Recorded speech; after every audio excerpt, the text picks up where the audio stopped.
We did it. Welcome into the PHNX Cardinals post-game show brought to you by the DraftKings Sportsbook app, America's top-rated sportsbook.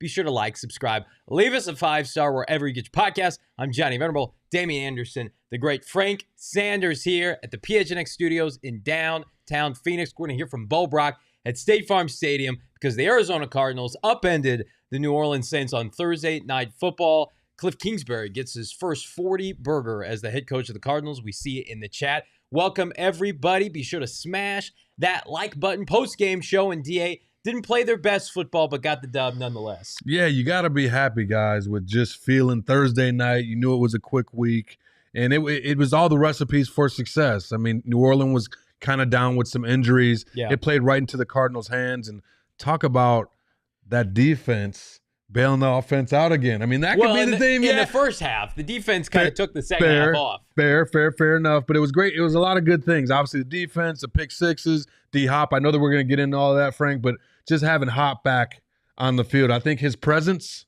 was the present. Look, 16 targets. That many times you find a way to get a man the ball that you know you trust. You believe in what he brings to the table. The entire offense looked like it was different tonight. Yeah. And look, it's an exciting night for the Cardinals, man, just to have one of their star players back. But not only that, to watch him go out and make plays and dominate the game the way he did himself personally, but then to watch how everything else came together. The passing game opened up the running game. Then the running game began to dominate. Of course, thank God that we had a defense that gave us some points, went out and scored and put some points on the board to help the offense get to that point. It's great to see. CDH410 in the chat says much needed therapy. Thank you. We're here to provide that therapy, the winning therapy here on Thursday Night Football. This is the Arizona Cardinals' first home victory since last October against the Houston Texans. So not quite a calendar year. They get that monkey off their back. They move to 3-4. Now they have roughly 10 days before they go to Minnesota to take on the Vikings. This was a game, gentlemen, you absolutely had to have. Andy Dalton, Dennis Allen, as you mentioned, a bunch of injuries to the Saints team. Cardinals do not look right yet offensively, but the presence of DeAndre Hopkins alone, plus I thought the tough running of Eno Benjamin and your boy Keontae Ingram, that was the difference maker for them. I agree. Just the ability to get those yards early. We saw Eno break off a run. We saw Keontae make some great plays after the catch. Yep. And just having that balance and coupled with having Hop out there on the perimeter. We saw Kliff moving him around with different sets. Frank, we talked about that, that 3-by-1. We even saw some bootleg today. Yeah. We didn't see many passes, but we saw those wrinkles that maybe Kliff was holding back because DHop wasn't on the field. But I think that this is more the style of the Arizona Cardinals that we're accustomed to, with them going out there and scoring a lot of points. I feel better about it, but I also know that it's context and that it's the Saints. It was a game, Johnny, that we would say that they're supposed to win. Well, I also think that Thursday night, you try to get out with a W and move on. These games are ugly. We've seen it. They've been ugly on the offensive side. Tonight, ugly on the defensive side, Frank Sanders. But it's you take your chips, you leave the casino, right? You don't allow yourself to think about style points. No, you really don't. We did enough in order to walk away with the victory. But here's some beautiful things we can think about. Yeah. We looked good. Like, the defense went out and made plays. They put points on the board. Right when you thought that you needed points, we got the points. We scored again in the first quarter. Things that we've talked about, making the adjustments that we had seen for the last 4 or 5. As you would say, Frank, 3 points. 3 points. Three points, right. It was not bad. a touchdown. It's still what, Johnny, 48-8 or something like that? Yeah, they've been outscored in the first quarter, I think 40+ to 6. They have not scored a first quarter touchdown, which makes the 42 points that they scored all the more alarming and impressive. But I mean, 2 of those came from the defense. Marco Wilson. I'm impressed. Issiah Simmons back-to-back pick sixes. It was a thing of beauty. Yeah, it was. And then the second half, gentlemen, we saw a little bit more comfort from Kyler Murray throwing the football, DeAndre Hopkins, and then Eno Benjamin. 12 for 92 on the ground, 7.7 yards per carry. Cody Ford and Billy Price doing a nice job up front. Zach Ertz making some tough catches. It wasn't pretty. It hasn't been pretty all year, but you want to grind out these W's when you can, and you try to keep yourself in a position like they are now at 3-4 to be in the conversation. Kliff still sucks, according to Scott J. A lot of people feel that way. Edwin Bramble in the chat is Eno RB1. He is right now. James Conner, I would imagine, was close to playing tonight. DA gets 10 days off, but Eno's in the rotation the rest of the year. For sure. I think that he demonstrated that he needs to be on the football field.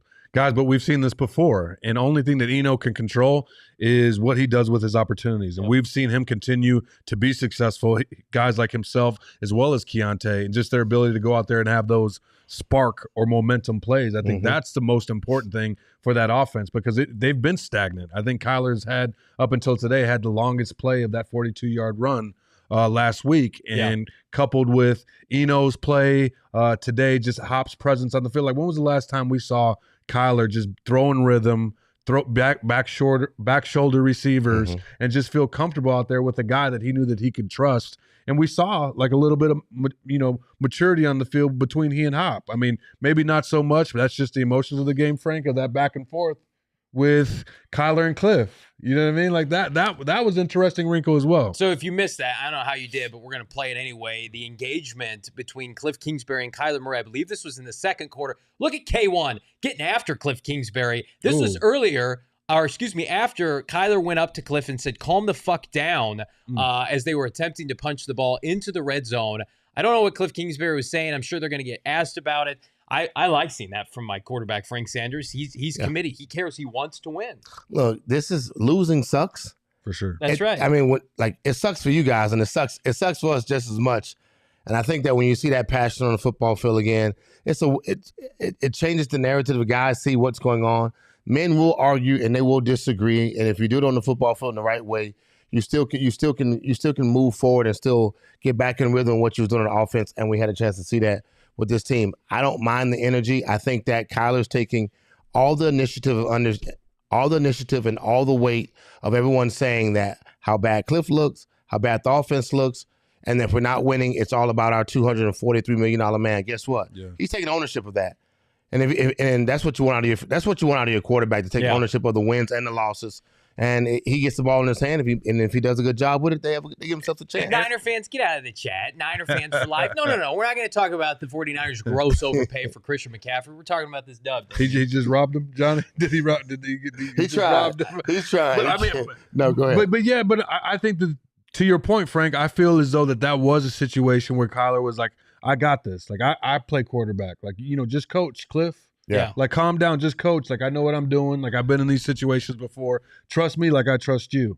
And you get heated in those games, and I'm sure he got DHop. Hey, man, throw me the ball. You know what I mean? Right. In the corner trying to get opportunities to get the ball. Don't get mad. I'm open, though. Yeah, I'm exactly. I'm always open if you have a problem with coach. Always 24/7, 7-Eleven. Can we just talk about something? Because DeAndre Hopkins makes a bunch of money, and he was hurt last year. He was suspended this year. He's got a cap hit, gentlemen, $30 million next year. And I know a lot of people, myself included, speculate, are the Cardinals going to pay him? And then you watch this team without him, and you watch him tonight. It's like, of course they're going to pay him that money. How can you not?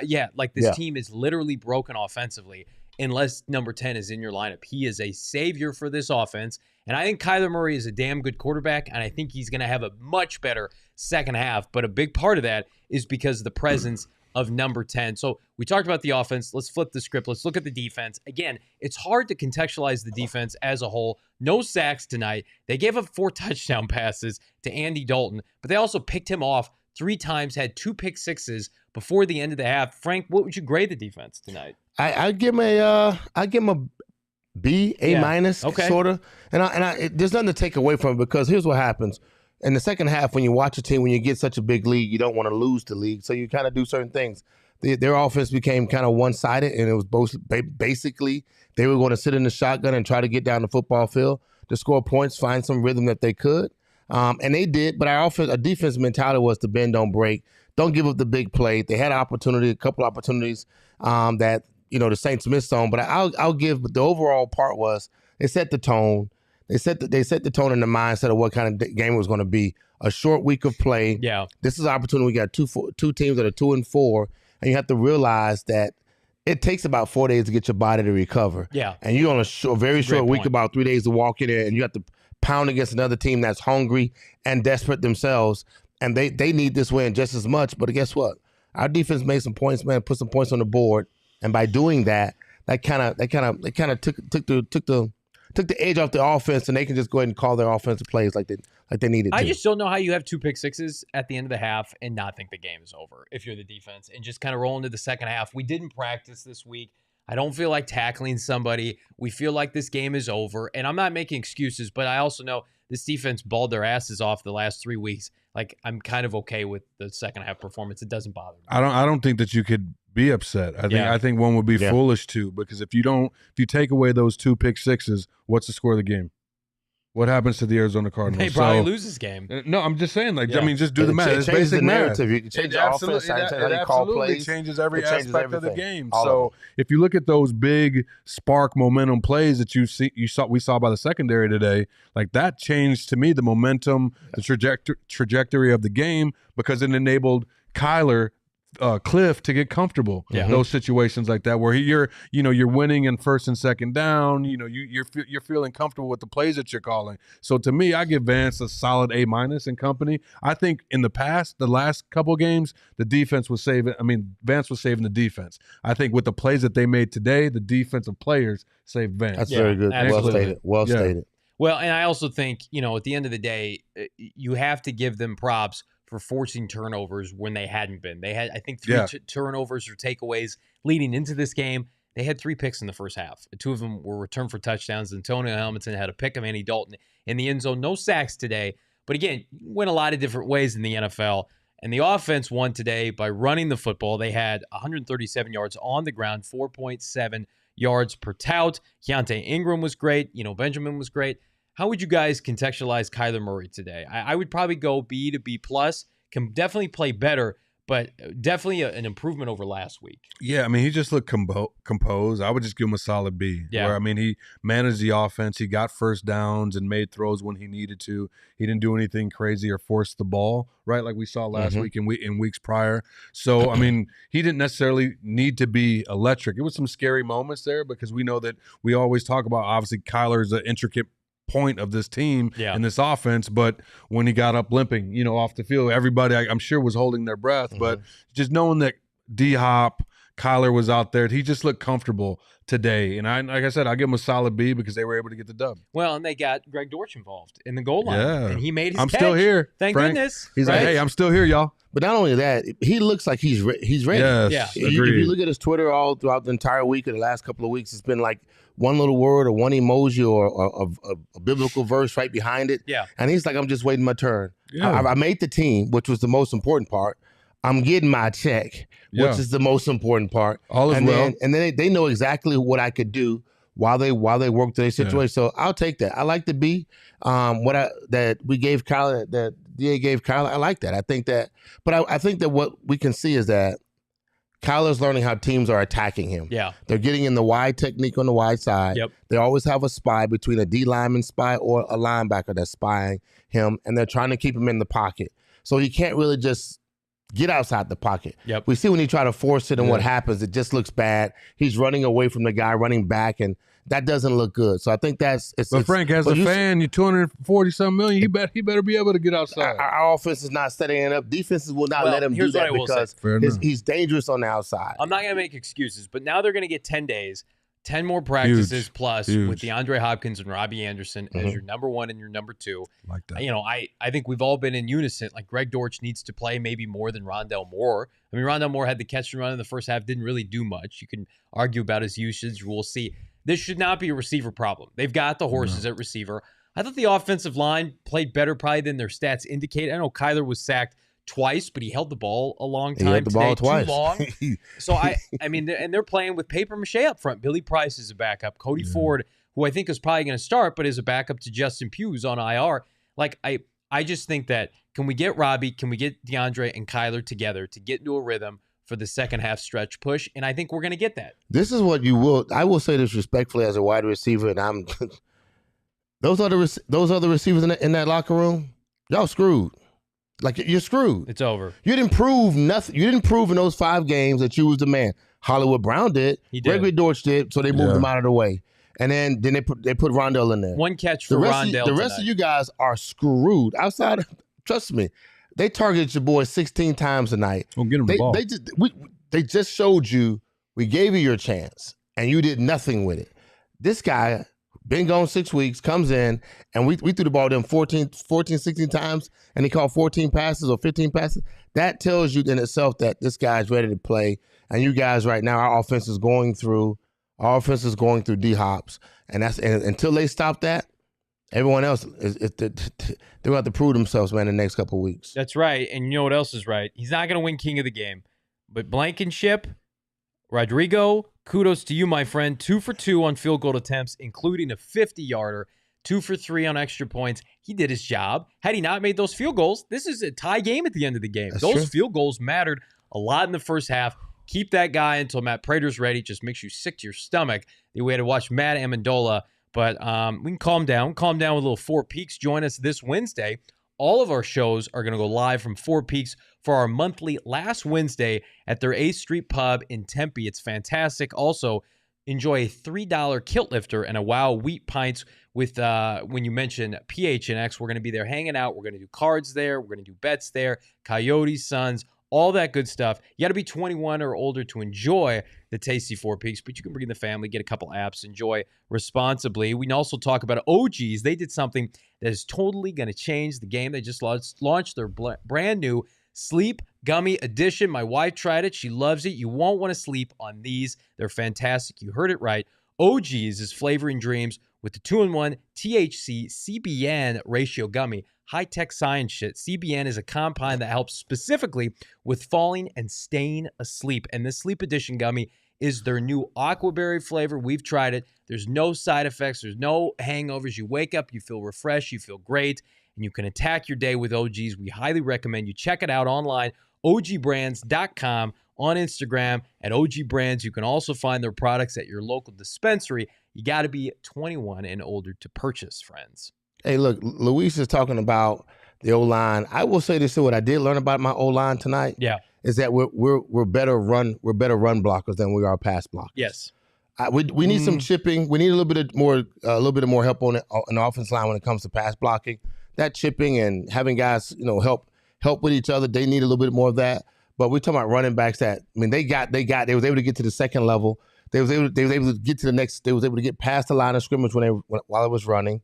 That to me says that our offensive line is pushing guys in the right direction. That wasn't a slouch of a defensive line over there.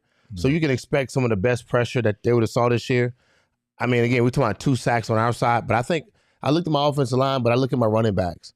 And we got 2 running backs, man, that toted that rock now. And they were not hit in the backfield. Sometimes they were, but they weren't hit in the backfield most of the time. They were able to get to the line of scrimmage and then make something else happen out of their own will. It felt like at times, like they guessed the play in Tecmo Bowl. Like they knew exactly what play it was. Like, damn, got him right in the backfield. But to your point, Frank, I think that what they did, what Kliff did is a great job of mixing up the formations to get those running lanes for the running back. Man, it's so important. And it, whether it was a delayed draw or RPOs, like that creates space for those running backs, guys like Keontae as well as Eno. And Eno just runs hard, and we saw that last year when he ran over somebody from the San Francisco 49ers, for a touchdown. So you just tell that Eno is fighting and respects the game, and kudos to him for just making plays every time he's in there. He's a tough dude, man. Like you go to the Pac-12 and lead the conference in rushing and have all those touchdowns, and you fall to the 7th round of the draft, and you're an afterthought, and you barely make the team, and you're sticking around, and then your coach, Kliff Kingsbury, in this offseason says you're an RB1. You're just not in that position yet. Not here. Yeah, that's right. And then James Conner goes down, and he comes in and helps you win a must-win game on Thursday Night Football. You love to see it. You love to see local products, whether it's U of A, ASU, get it done for the Arizona Cardinals.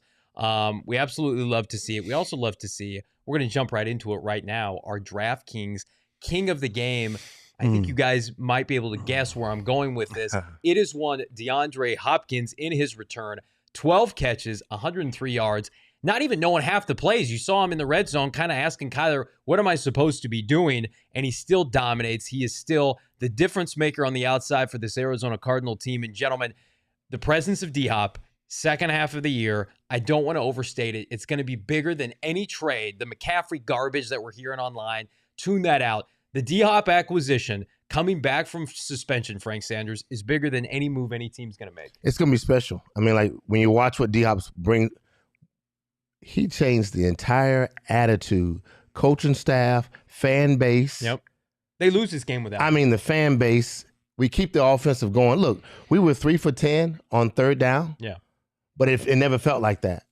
I'm surprised to know that we were 3 for 10 on third down. As much as the chains kept moving, we had 2 to 3 70-play-yard drives. Yeah, and it wasn't because we did it on third down. It was because we were effective on the first and second down because we were getting the ball to our guy DHop, so he was making plays. Again, Zach Ertz had a really good game himself. I'm not going to take anything away from him.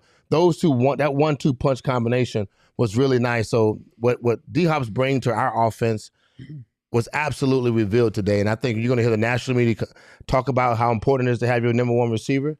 You're going to hear how well it is that your number one receiver and how well your quarterback communicates. You can see that, how valuable he is to Kyler. And that itself allows Kyler to go out and run the offense the way it needs to be ran. Kliff can call in the play like he wants to call plays, but he moves the needle when it comes to the Arizona Cardinals. Guys, I think that you could look at this game and feel good about the progress that they won. Yeah. Right? But at the same time, wasn't perfect. I don't think this model right now is sustainable. You know, you can't. Right. You're not going to get 2 back-to-back pick sixes. Like, that's not going to happen in the game. That offense. What I liked, the fact that they've done better than they've done in the past, right? Like we've heard about the stories of Thursday Night Football. I mean, not great football, not people not scoring touchdowns. Yeah, that was over quickly, and the Arizona Cardinals got into the end zone today too. So to me, it was promising. Collectively, I like how they played. The defense has been solid, you know, the last 5 weeks, which has been great. But the offense is still playing catch up, and I think that they only get better, Johnny, with the implementation of DHop. Well, I think you hit the nail on the head. The defense has played great to start this season. We've seen now they can run the football. It's the passing game. That's Kliff Kingsbury's baby. That is a direct correlation with your $45 million quarterback in Kyler Murray. That's what needs to improve. They have time. They play a Minnesota team in 10 days who is not great in their back seven. They're starting Patrick Peterson. We love P2, Patrick Peterson, but he's like 35 years old. Like they ought to be able to exploit the secondary for Minnesota. They ought to be able to put some points up, and that'll be a fun game, hopefully, at 10 a.m. kickoff a week from Sunday. You know, we'll be covering it. We can get to some of these comments here. Cool new PHNX Cardinals t-shirts. Absolutely. What up, PHNX?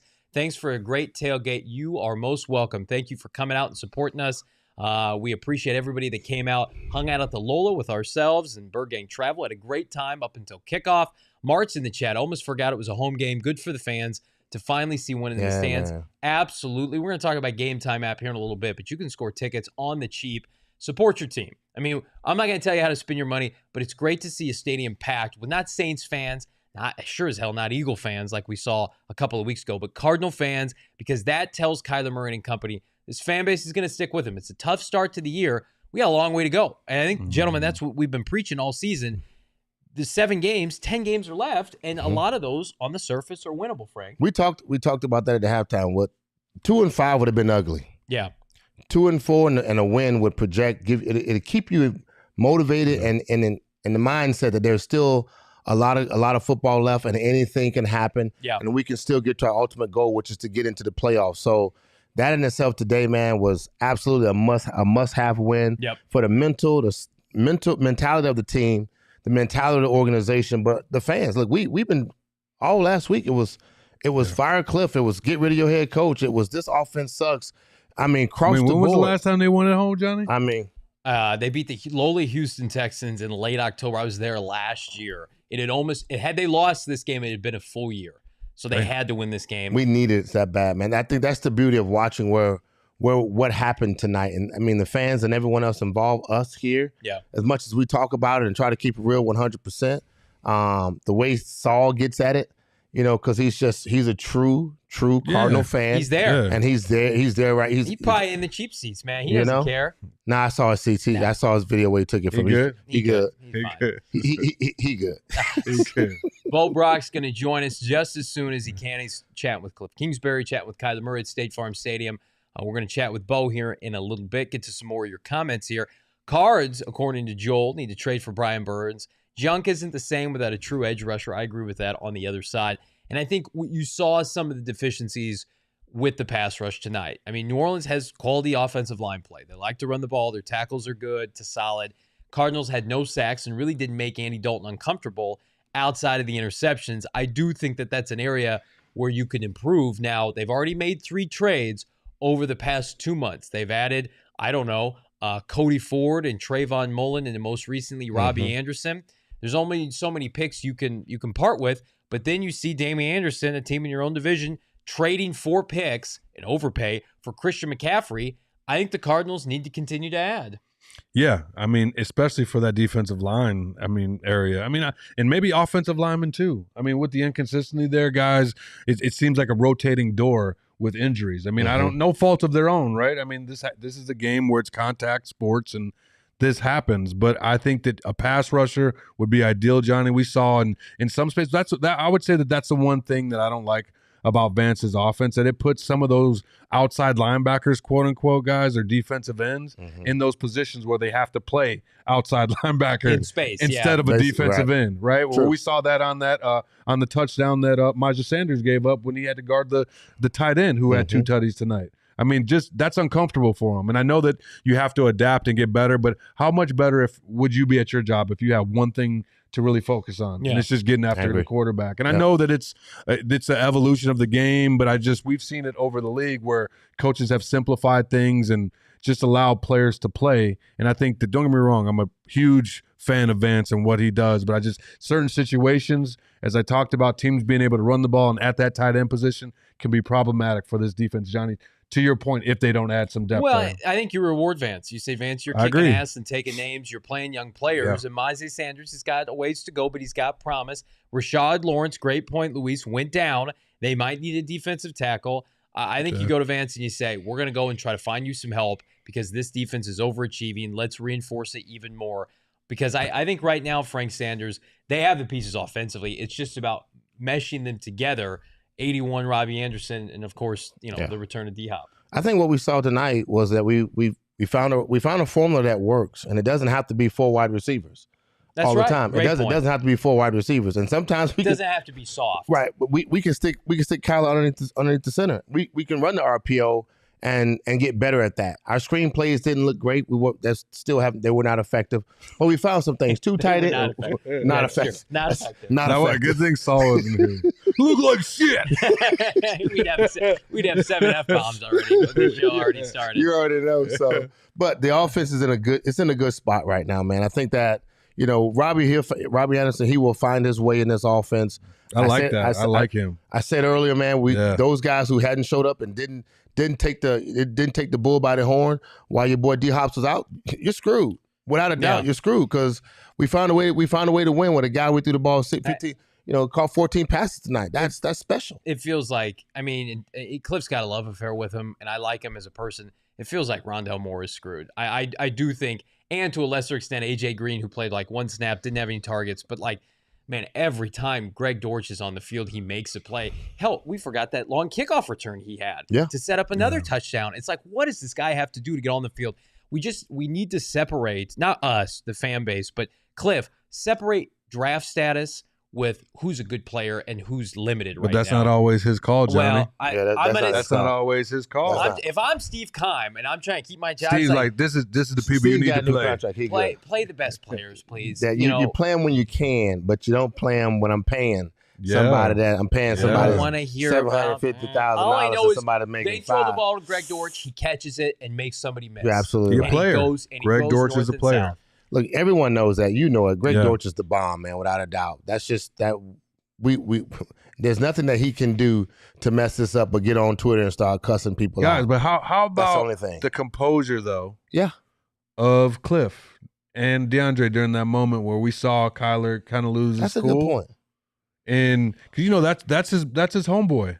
That's a good point. You know what I mean? Like, that's his homeboy. That's his guy, and he was able to go out there and call plays. We've got Saul Bookman in the chat who had been going back and forth in a spirited fashion, friendly fashion with our buddy Jose in the chat.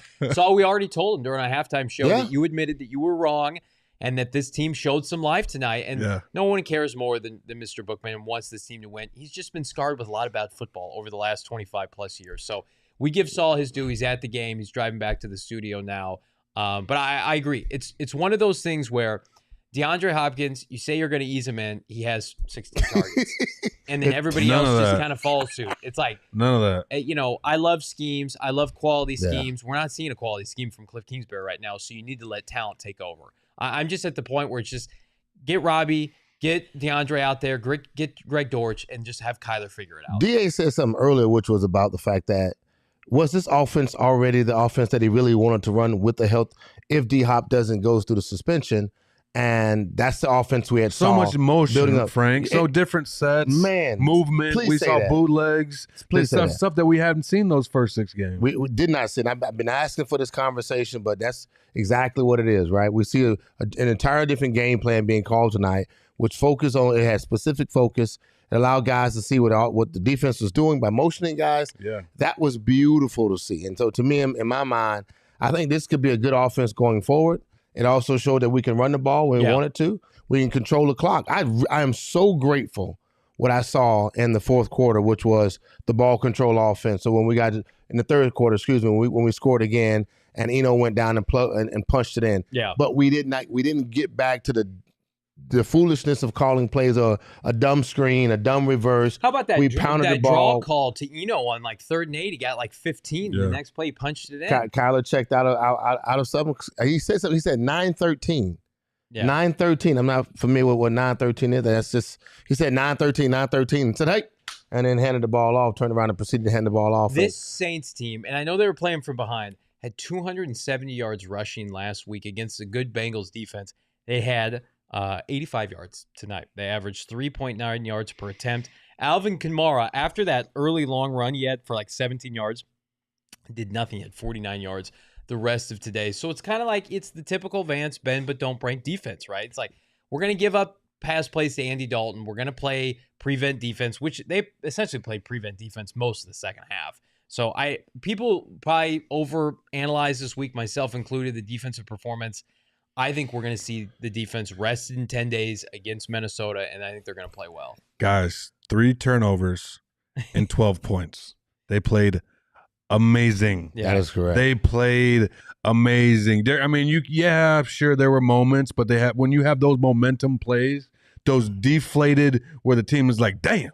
You know what I mean? I mean, when you steal a possession and get points, like that's basically worth like double points. Yeah. Essentially, and to do that twice and to have, turnovers, I mean, we know that it increases your percentage of winning. Yeah. And Vance has been carrying Kliff up to this point. They should reward Vance and give him the opportunities just like they gave Kliff and Steve. How about Vance Joseph rewarding Issiah Simmons with more playing time? And how about number 9 getting it done? I mean, that was a thing of beauty. Pawing that interception. Yeah.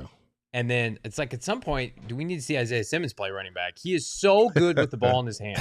You forget how fast he is because he never don't downplay Antonio Hamilton either. He was out there getting it. He was fantastic. Yeah. I will say this though, Vance has been speaking about Issiah openly on the podium. Yeah, but good stuff though. I mean, but it really has been good stuff, and I think he's taking his time with what he understands to be a real talented athlete that could play edge if he needed to. He could play all 3 levels of the defense depending on the scenario and the situation. But you don't want to ruin his confidence. And I think he's been nice with that. And that's you get the chance to see. He's 24 years old. Growing. Like we forget, he is so young and so raw still. Like, he's absolutely raw. Yeah, I overassess and analyze because I want him to be Patrick Wills tomorrow, and that's not realistic. But man, he is so athletic. Like no one was catching him on that pick 6. He took that out of the air with one hand. I just feel like you just leave him alone like he's been doing. Not only does the defense benefit, but this team, man, they feed off of his energy. They do not want to see these journeyman, old, 30-year-old linebackers out there miss it in space. He is going to, it's so cliche, but it's like, just let him play. Get better and better. The guy celebrated so much with him when he scored the touchdown. And the look on his face was like, y'all see what I can do. And yet you treat me like this. And you see that little, he had a little stank look on his face, a little y'all. Smirk. It wasn't bad, but it was like y'all trying me. Y'all trying me, but y'all see what I can do. And I think that's a good thing about football because I think he's still trying to win. He hasn't lost the guy's faith in what he brings to the table. Well, they probably see it in practice. So this guy's a freak, man. But they know it. But I mean, young men, I wouldn't call them kids, but just young men these days playing this game, I think are different where they're so extremely talented that what they miss out when Frank and I were coming up was just that student aspect of the game. And some of it's experience, but it's just that disconnect with coaches, connecting with players and teaching them ways to just see it and identify it where it's natural rather than when they just break down the playbook. They're like, Z right 34 XY ship. And you're like, bro, I don't know what you're, talking about that. But like to your point, Johnny, when you see Issiah when he's free and he's just out there being athletic or he's coming up, cleaning up a receiver on a hit, you see the power, you see the speed, you see the athleticism, but at times you also see him get cooked. Yeah. You know what I mean? Not you see him get positioned. cooked. Right. Or miss tackles, a thing. And that's going to happen. We've seen it happen with Zaven Collins. Sure. I think one thing that I'd say why you keep fighting for Issiah, because he keeps fighting. Like one thing, it's about his motor. He's always going to hit. He's always going to run to the ball. He has maximum effort, and I think that's why he still stays on the football And I'm field. not trying to downplay like Marco Wilson's pick because it was fantastic, as was his hurdle over the end zone. But he got a tip ball right to him. I mean, Issiah Simmons took that out of the air with one hand. Fair. And you think about the two biggest plays defensively for this team this year. I would argue it was this play tonight, and it was the overtime play against the Raiders. Who made that play? Issiah Simmons. So you play him enough. But how about Hamilton's red zone pick, though? It was fantastic. I mean, but they're about to score. They're getting points. Yeah, you're right. You know what I mean? They're getting points. I mean, people forget those intricacies of the game. Like every play that they had, two of them, scored 12 points, and one took points off the board. Yeah. So that was the game. And everybody talked him up in training camp, myself included, Bowen. Then he had that horrific accident. I mean, where would they be if he had played all year? I thought, Marco Wilson, here's the thing about Marco. He was a 4th-round pick. He is only like 22, 23 years old. He's going to give up plays, and that's okay. He doesn't need to be perfect because when you see him play at his best, he is so freaking talented. He should have been a top draft pick, a top 50 pick. He threw a shoe at Florida. He fell to the 4th round. So we just need to be patient. I'm willing to be patient with these young players. I get a win, Johnny. Patient. Yeah, well, because I'm not willing to be patient with people who make $45 million now. Oh, okay. But the young guys who make contextualize it, they're not on their second contract, that make no money, that are learning to play the game. I can live with mistakes like I saw in the second half. I can't live with old players who have no future with this franchise playing over young players. And I have problems with a head coach and a quarterback who aren't picking up their slack. Now, they picked it up tonight, but, man, I can't say enough good things about the defense. Wilson gets penalized now if he cleans up. He's a solid CB2. Absolutely. How many teams have, 2 to 3 elite corners? It's not realistic in today's game. They're going to be fine. And guess what? This secondary, all under contract next year. They're all going to be back. Jalen Thompson is a beast. That big hit toward the end of the game. Buda's fantastic. I mean, this team is talented. I think that's the most frustrating part, Frank, is we know at 3-4 they could easily be 4-3 or 5-2. This division, McCaffrey aside, which vomit. I mean, forget that. We'll talk about that later. But the division is not great. The NFC is terrible, right? It's just, can we stack performances? Can they build off of this? I think they will. And I think the mentality of what they have, I mean, the idea of what you have right now is you have most of your pieces back. Imagine them having Hollywood out there too and DHop. I don't know if I don't know if we're going to run the same offensive set. Robbie Anderson. But I mean, Robbie didn't play much. He'll pick him up. He'll get some rotation. He a poor man, DHop. Frank. He has some. He got that ability. He got some wiggle to him. But I will say this here: what I was proud to see, Trey McBride got more playing time. Yeah, he was out there on the field more. They don't throw him the ball, but he's out there. That's one something. day. Yeah, one day. Zach Ertz making the money right now. Ertz making the money right now. How much Zach Ertz getting paid? He's getting the damn ball. Getting the ball. Maybe Trey needs to motherfuck Kliff like Kyler did, and then he'll get the football. That might be the secret sauce here. People are just going to start cursing at Kliff Kingsbury. So I hope you didn't have the over for Trey McBride's stats on Underdog Fantasy, but old Hollywood Brown, that was easy money. You can search in the App Store, click on the link in the show notes. Guess what? Sign up with, you guessed it, promo code PHNX. Underdog Fantasy is going to double your first deposit up to $100. That's Underdog Fantasy, promo code PHNX. Get in on the action today. Let's get to more comments. Zachary Brady McCaffrey going to a team who's never been healthy in the last 10 years. I'm not worried. You're preaching to the choir, my man. They have spent so many premium resources on running backs. It's a joke. Nice team building, not. And they still have Jimmy G at quarterback. We'll get to the Niners. We're going to be in Mexico City taking on the Niners, and we're going to take care of business. We already beat McCaffrey once this year. We can do it again, and we're feeling good. I'm going to take Nuke Hopkins over Christian McCaffrey, says Matthew. Hell yeah. There's not enough picks in the world to pry Nuke Hopkins off of this team because I think you talk about it. He knows what's at stake next year. He knows his age. He knows the fact that he was suspended. He was hurt. They want to trim his salary if they can. They're looking for guys to bring in to see if they're the next Hopkins or somebody. And then you watch tonight, it's like, oh my God, never let him leave this facility. He secured the bag today. He did. He really did. Because he showed what this team was. Yep. What did I say? And people made fun of me? Pre and post DHop. Did I not say that? You did. Pre and post DHop, because what his ability to change the game and change the coverage makes Kliff feel comfortable, makes Kyler feel comfortable. And Hop, I mean, you just see it. He's walking out there with that confidence, that swag, where he knows if the ball's in my vicinity, it's good. Yeah. As good as gold. And the respect that he has from the opposing defenders, he just helps the team. We saw the success of the running game. Obviously, the offensive line is dinged up, so there's going to be some of those. Only 2 sacks tonight, so it wasn't horribly bad, but the defense taking points off and getting those 2 pick sixes. It was a great team effort. You move forward cautiously optimistic because they get checks too. But if you look at the landscape of the NFL, there's only, 10 teams with winning records right now? Mm-hmm. Yeah. This shit's hard. It's hard. It's very difficult to win in the NFL. The parity is extreme this year. Yeah. And the margin for error football is so small. Great football. It absolutely is. But I think you feel really good about the fact that Cardinals have not played their best football yet. Like, we're not seeing them throw. Like the Giants, for instance, are limited. And they're throwing haymakers every week, and they're out-coaching people, and that's awesome. And then you look at your roster, and it's just like you're playing over your heads. The Cardinals have underachieved to this point, Frank Sanders, and you can look at the second half. I don't even care who the opponents are, as long as it's not Kansas City and Buffalo, and it's not.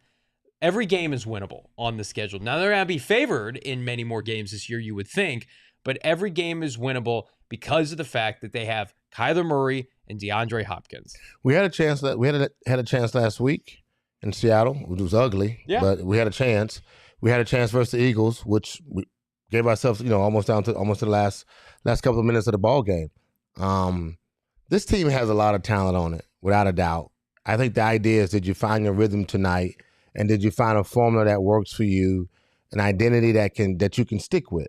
You hate to be in a position where you're constantly looking for an identity. Yeah. And you hate to be in a position where you got to find out who's the playmakers on your team. Yeah. And defensively, we saw that who are our playmakers. And on offensive, we didn't have that. And I think that's the part when we talk about how important DeAndre Hopkins is to this team. He's a solid playmaker too. Your playmaker is your quarterback. Yeah. Defenses have literally figured out how to stop Kyler Murray from getting outside the pocket and running. They get to a wide technique. They bring those 2 guys on the inside, and one of those guys is either they're going to spy and pay attention to Kyler, or they're going to have somebody else, a fast linebacker or a safety, spying attention. I think tonight we saw, you said it eloquently earlier, that he showed composure in the pocket. He did. Even though it looked like you wanted him to run, but he sat there because he still had time and he was waiting for those windows. I think that's a bonus for Kyler.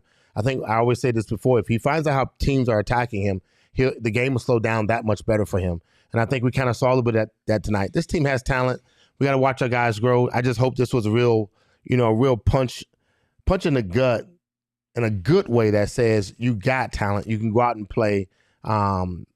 But you got to go out and do it. No one's win the games you're supposed to. No one's going to give it to you. You got to do it though. Like we could have lost tonight. And they went through the motions kick that goes crazy. But one onside kick goes crazy. That's how fast it changes. We was up 42-24. Yeah. And it winning the game 42-39. That's the difference in the game. We got Bo and Michael in the chat. Bo's talking about, it's a good game, but a lot of work to do. And I think that's to your point, Frank. I think we've all seen that, but it feels better knowing that D-Hop came back. This offense played better. It wasn't like Kyler went out there and threw for 300 yards, or you had multiple backs over 100 yards. But it was those spark plays and the consistency of when you needed a play, guys made them, and you had that. I would say that emergency snack. Yeah. You know what I mean? That emergency guy in D-Hop, where you could just knew if I needed a first down, I'm going to go with him. I'm going to get to him early. And you saw that on first and second down. Kyler tried to get to him early. So third down would be, you didn't have to manage that. You can feel really good in a weird way that Kyler Murray is not playing his best football. No. Not even close. Not yet. He took 2 sacks tonight, and he had ample time to throw. That to me, if I'm Kyler Murray, I'm like, we got the win. I need to be better. I think one he was staying in bounds though, Johnny. Yeah, I probably. really do. Yeah. But everybody thinks about that one that he held for a long time. I mean, he missed some targets. He was behind on a couple balls. He had a couple balls batted. Like, if I'm Kyler Murray and I know my level of excellence, it's like, okay, we got the pieces now. Our defense is humming.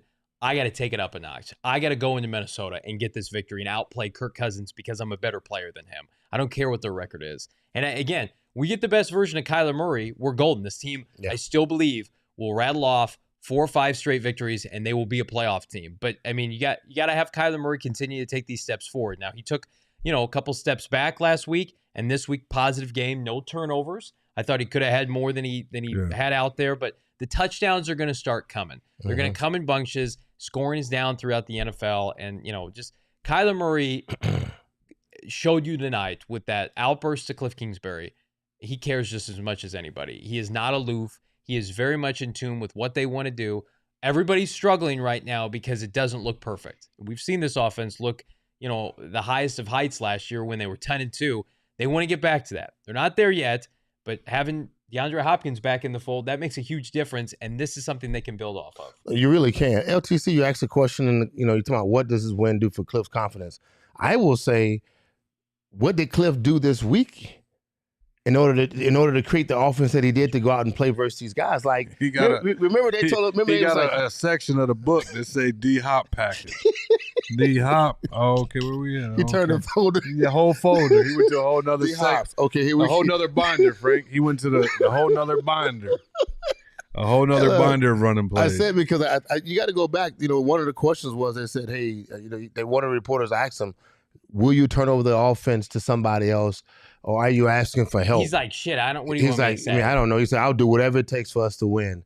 And I think when you talk about what does this do for Kliff, I don't know what it was. I mean, I don't know what it will do in regards to, because this offense did not look like his past offense that we've seen in the last 5 weeks.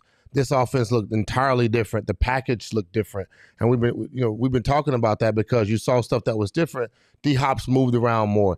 He was on the right side of the football field. How many times you've heard me on the program argue he's sitting on the left side and 90% of the time during a football game? That's stupid for your number one receiver to be able to do that.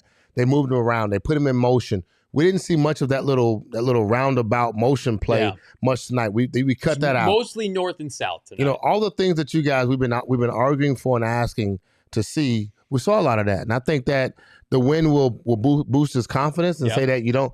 Sometimes in the NFL, you can't win the way you won in college. It's not just your best player versus their best player. Yeah. They got 9 great players, and you got 9 great players. You got to move guys around. You got to be trickery a little bit.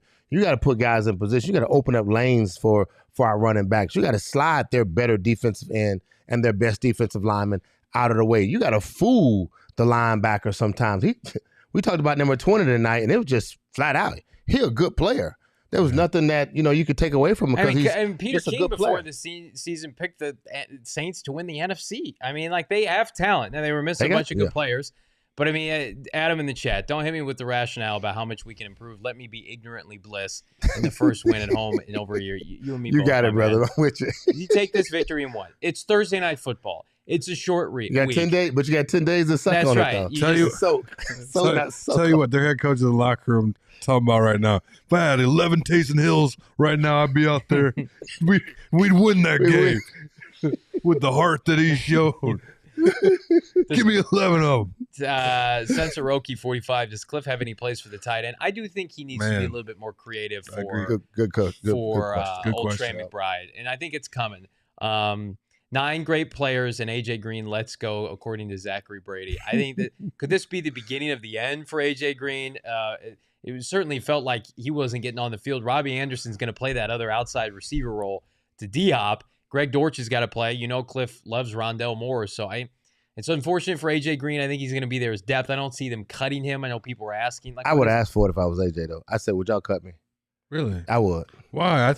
And I'll say that I think he's earned his opportunity to be where he's at. Let's just be hanging. But I don't want to be hanging because I understand that when I got here, it was me.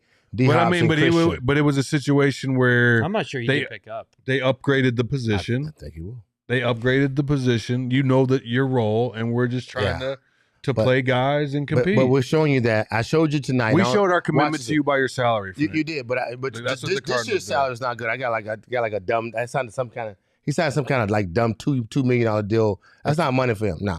That's what I mean. I know, but what I would do. He's going to retire after this year. This would be a for AJ. I'd be surprised. This is what I would say. If I'm AJ, I'd say, y'all let me go. And the reason why I'm saying let me go is because you've already proved to me that the ball is going primarily to these two guys. And then when this young kid, if you put Gregory Dortch, you're taking balls away from me. And if also Robbie Anderson figures it out, I'm just sitting on the sideline. I want to go somewhere and play. You want to compete? The league got a bunch of hurt receivers now, and he could be a good pickup for someplace else. And he don't have to be sitting here. Dropped like 7 passes against the Raiders. I don't want to see AJ Green again unless it's like hanging out of practice or in a post-game show. Producer Emma's looking at me like I got 6 heads. What's up? I have a question for you. What's up? Who do you think is going to leave first, AJ Green or Kliff? Dang. Well, Kliff's not getting fired now. No, it's not fired. It's like, who do you think would leave first? Well, fired, asked to leave, whatever. This year. And listen, that's a good segue, Producer Emma, into the conversation we need to have. It's Kliff's job security. I was fully prepared to come on this show tonight, ladies and gentlemen, 2-5, and start the transition of but when with Kliff Kingsbury's job security. He's safe for now. I mean, he won on Thursday Night Football. He is safe. We can put the Sean Payton talk aside for now, but I think Kliff Kingsbury has lived to fight another day. But are there fractures in the foundation with that outburst by Kyler? Oh, absolutely there is. That you can't have that. No. So when we I hate to go back when we played, when we played, Frank, was Jake talking to the quarterback coach? Like that? Every now and then he cuss. Every now and then Jake would give. So that's normal. That's normal. I think it's normal. We see them go back and forth, and I think that it's moments. It's okay to have outbursts. We're all in the heat of the moment trying to win, and so I think the idea is that as long as it's not disrespectful, and he was like that term. Play the tape, Emma. Can we see the tape one more time? This looks like a really cordial interaction. He went in. Holy shit! Keep that on a loop. Let me just keep. I'm into that, man. But we don't know what Kliff was serving him up in his earpiece. Some fucking bullshit screen. He's like, I told you she don't like you, bro. Why the hell you got those pants on? How'd you get cropped Nike pants, bro? How? These two guys looked at me and they go, Kliff's got, what'd you say? Cropped pants? Tapered pants. Tapered. And I said, of course he does. He's got a tapered offense. It's a perfect encapsulation of what this team does offensively. I think that this what has to happen. They have to walk into the media and say it's a heated moment and we're trying to win a football game. Yeah, for sure. It might the optics might not look great, but I love Kliff and I'm trying to win a football game. He loves me, and we've done this before at the practice facility. It's nothing new. I'm asking for the best of him, and he's asking for the best of me. Zachary, and I think that's okay. Kyler's telling him to pack his shit in a U-Haul. Kliff's got people to pack for him now. He's a made man. He can take a couple years off and get U-Hauls to pack for him. Hey, look, Kliff won tonight, and this is the biggest Did he deal. know? But watch. He won at home, which was definitely needed. Needed. It was needed. One more time. It was needed. Needed. He needed to have that. He went on primetime television with the world watching him. He did. Another needed moment. He met. After I signed in and logged in, I was able to watch. The bar is low. The bar is low. No, the bar is high because everyone got. Oh, what you said? The bar is low. I agree with Johnny. The bar is low for the national media. They've written Kliff off. They think he's a buffoon, a fraud, and so he just comes out tonight, lunch pail mentality, gets the dub. Doesn't make any egregious play calls when people are like, "What are you doing?" Clock management. That's important. That's baby steps, and his offense put up 28 points. The defense put up 14, but the offense scored 28 points, and he looked competent, and that's the barometer right now, as much as people don't want to hear about it. And so the puke point for us is, can he build off of this? Can we not go backwards? So I think it was a very good night for Kliff Kingsbury. He had his team ready to play. Look, you got to have that when you watch the guys come out and play and score in the first quarter. I mean, those are the things that you watch. And they were down 7-0 early, and they battled back.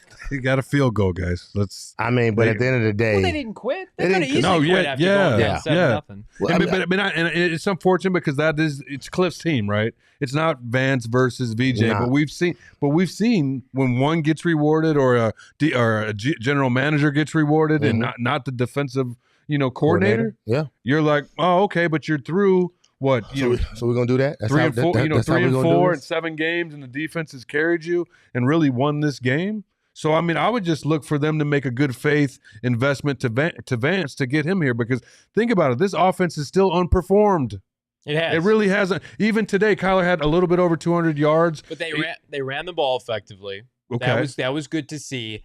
And they didn't have egregious turnovers. Are we okay with that, guys? Are we okay with $45 million, 200 yards? No. And I think you contextualize it and you look at the big picture at the end of the season. And if you make a decision based on the record and Kyler Murray's play that they're not improving, then you move off of them. But right now, they went to Seattle last week and could not score a touchdown. They could barely cross midfield. This week at home, they put up 28 points. They have a real kicker now. It's baby steps. But at the end of the day, it's like you got to build off of that. A win in the NFL, man, it is huge. It changes the narrative of your next 5 to 7 days. In this case, 10 days. And your mind. Changes it. And your mind. Your mind is different. The locker room's different. The attitude's different. Breathe a little It bit. doesn't mean that you can't go back to focus on the task. They'll go back and look at the stuff and talk about the things that really matter. We talked about, again, we were 3 for 10 on third down. We got to fix that, right? We didn't score every time we was in the red zone. We came up with a kicker. We saw that we had a kicker. There were so many little confident nuggets. We talked about we didn't get to the quarterback. Well, I can say that at the end of the game, we blitzed a little bit and put ourselves in a position trying to get pressure, and it just did not work. I'm going to tell you right now, the Niners play the Chiefs this weekend. They're not beating the Chiefs. Andy Reid's not losing 2 games. The Niners are going to be 3-4. The Rams are off this week. They're in shambles. They have no tackles. They're 3-3. The Seahawks, who we all think are frauds, and with DHop, this team beats the Seattle Seahawks. They play the Chargers. They're newsflash. They're going to lose to the Chargers. Cardinals are going to be a half game out of the NFC West come Sunday afternoon. So however you feel about this team, whether you love Kliff or you hate him or you feel like the roster's not great, I mean, like, you could be the Washington football team and your season could be over. You could be the Carolina Panthers and your season could be over. You're selling McCaffrey for spare parts and draft picks. Or you can be the Arizona Cardinals in a bad NFC, a half game out of first place. Like, hey, let's just be real for a second. It's not a perfect team. They need to improve. But I think we all can agree that they have the pieces to get there. It's not like there's just not enough talent. I think the silver lining is, you said it a little bit earlier, Johnny, they haven't played that well, and they're still in it. Yeah. Right? Yep. I mean, in terms of the division, just in terms of the playoff picture, in terms of their season, they're still in it, and that offense is yet to see that the investment that they made, because with that investment financially to Kyler, as you said, DHop and his hit, the draft picks, Hollywood Brown, Robbie Anderson, Zach Ertz, just a plethora of talent. We see guys making plays, but we just need to see it sustained in drives and points. And I think today was a step in the right direction for Kliff and company. Yeah, you love to see that win. We love to see our friend and co-host Bo Brack live from State Farm Stadium as he's getting set up. He just got done chatting with Kliff Kingsbury and Mr. DeAndre Hopkins, our DraftKings king of the gang. Bo, can you hear me? All right. Can he? Maybe? Bo, Sorta? can you hear us? Bo, can you hear us? I can, man. I just talked to DeAndre Hopkins. Had some very enlightening things to say about the. Uh-oh. Yeah, I can hear you. Yeah, I can hear you guys. What was the mood like from Kliff Kingsbury? A sigh of relief or somebody who's playing right now? He's gone. And Bo Brack is gone. Perfect time to transition. I couldn't wait to ask them how that champagne bathing that they was having. Oh, man. They probably was having. They won at home. Had to be a champagne shower. We got Zachary. We're gonna ask Bo Brack. Did they talk about the Kliff Kyler incident? Because I have not seen a quote on it. There's Bo Brack. There he is. Under the bright lights of State There Farm he is. Stadium. We're gonna get this, guys. Don't you worry. Bo's a professional. Bo Brack, if you can hear me, which I think you can, Kliff versus Kyler was all the rage on social media. Did Kyler or Kliff acknowledge that at the press conference? What was the rationale? Yeah, everybody acknowledged that little back and forth. More Kyler Murray kind of telling him to calm down. I think it was one of the situations that they explained is Kyler Murray says that Kliff Kingsbury gets animated when things aren't going the way that he wanted them to go. And Kyler Murray was just telling him, hey, man, you're on TV. You need to calm down. DeAndre Hopkins described it, guys, as a marriage. He said he's not married, but, I imagine that's what a marriage is like, the back and forth. And the two people that want the same thing, success, and they're just, they're spirited about it. And that's pretty much what it is. It's a working relationship. The guys were fired up about it. They want to get this dub, and they ended up pulling it out. So it was just one of those tense moments that was caught on camera. But at the end of the day, it's something that they've worked past already. It's not even a thing. It's not even a thing. Okay. It's not a thing until it becomes a thing. Well, let's talk about the other side of the ball quickly, Bo. So 2 pick sixes to end the first half. Fantastic. Marco Wilson, Issiah Simmons. Yeah. Would you at all be concerned? Did they downplay the significance of essentially playing prevent defense the whole second half? The defense basically took the fourth quarter off, right? Yeah, no, I mean, Tyler said this game just dragged on forever. It never ended. And, as far as what the defense was able to accomplish, this is something that Vance Joseph told us was the next step for the defense, was game-changing plays. And they did it. Antonio Hamilton started it with that emotional pick of Andy Dalton in the end zone, saved him from 6, and also saved him from 3. A field goal was coming after that.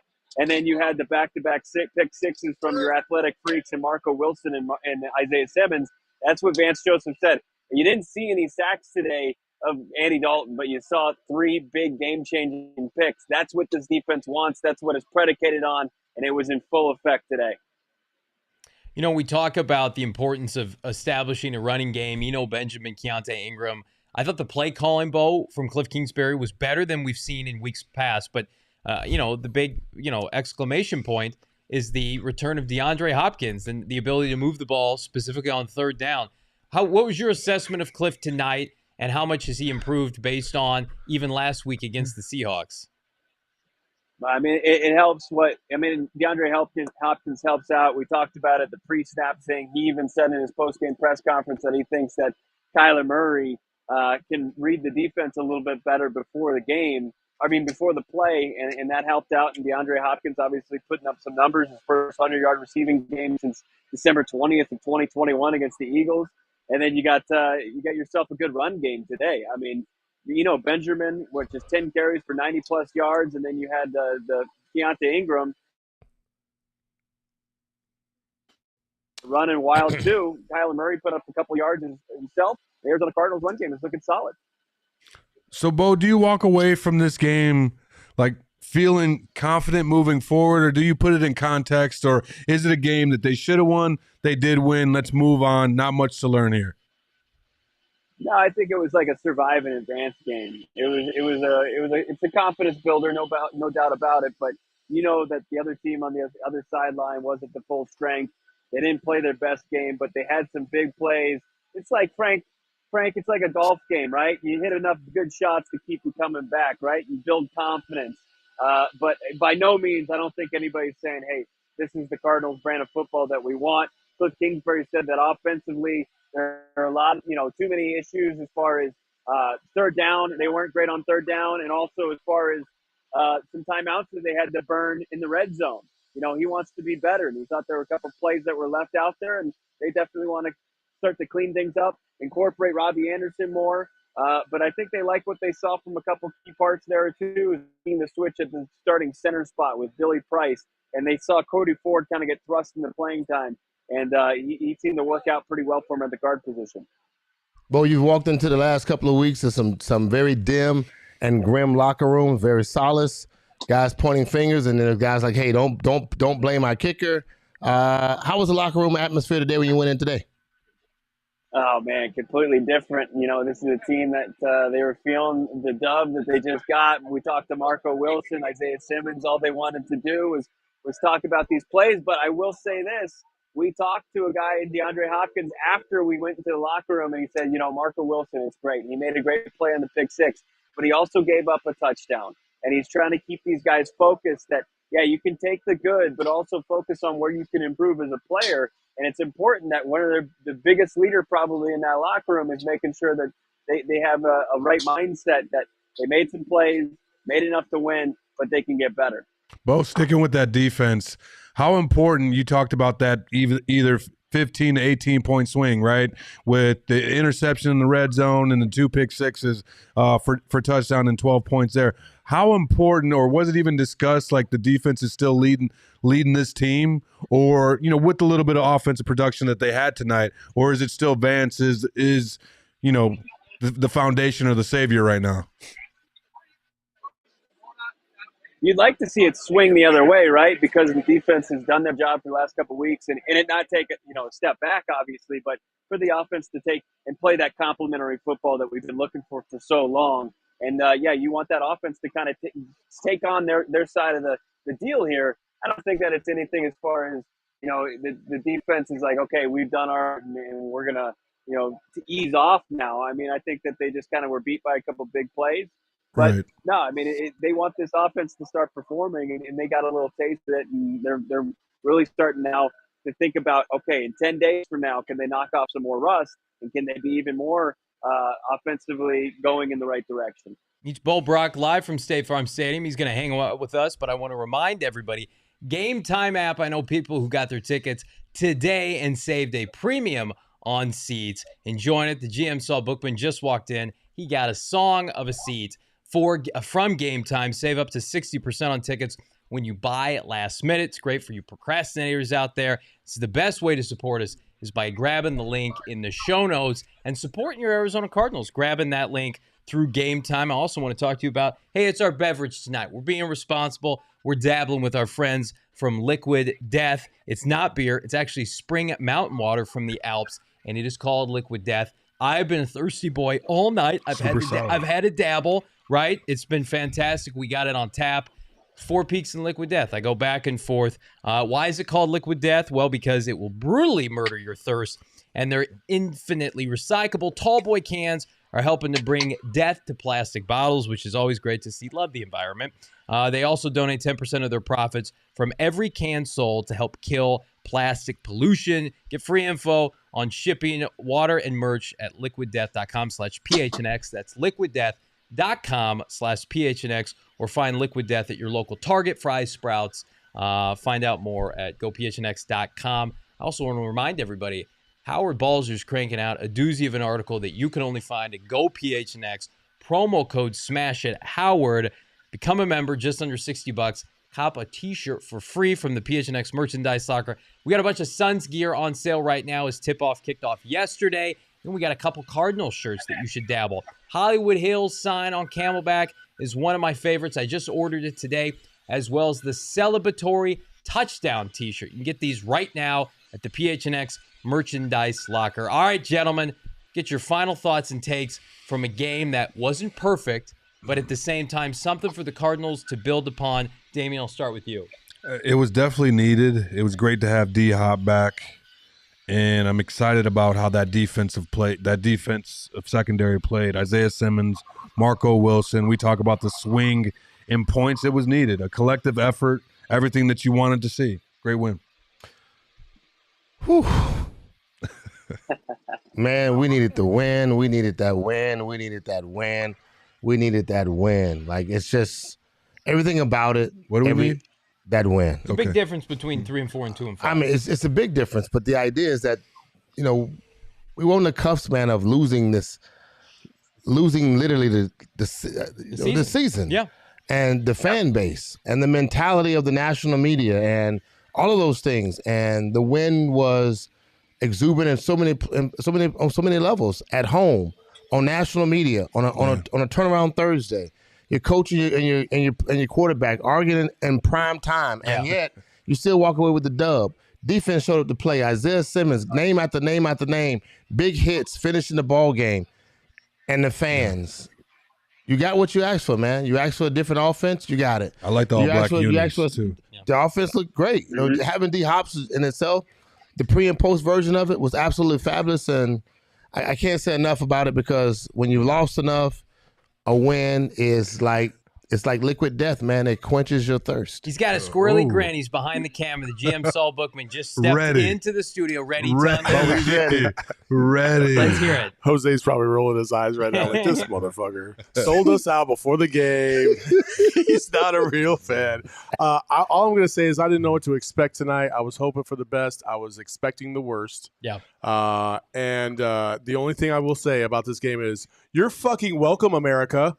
Because we saved Thursday Night Football. Some real points. I think we scored more points in one game than Thursday Night Football combined all season. Yeah. So you're welcome. And also, we can't help the fact that we got to watch the Broncos again. Sorry. Oh, we can't do Jesus. that shit. Know, right? Good Lord. Bo Brack, your final takeaway from tonight's game.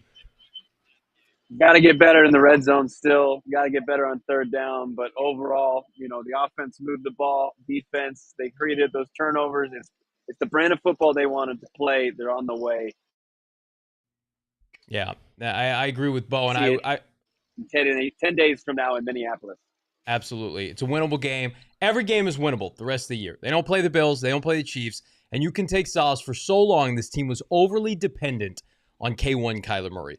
Now they can win in different ways. They're a defensive team until further notice, but they can run the ball tonight with Eno Benjamin and Keontae Ingram. James Conner is likely returning in 10 days. Let Kyler play catch-up now that he has DeAndre Hopkins and company. You should catch up with us every day. PHNX_Cardinals. Subscribe, like the podcast, leave us a 5-star review. Saul Bookman, what's up? You got to watch this show, because if you don't watch the show, then you can't sit next to us at the Cardinals game, which 2 lucky fans got to do tonight. So watch the PHNX Cardinals show, because basically we're giving away free tickets every week from this point on for the rest of the season. Wow. We can't travel you to Minnesota, but you can come hang out with us here at State Farm. Absolutely.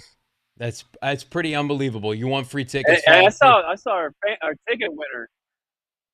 Yeah. Yeah, I saw our ticket winners were on the big screen too.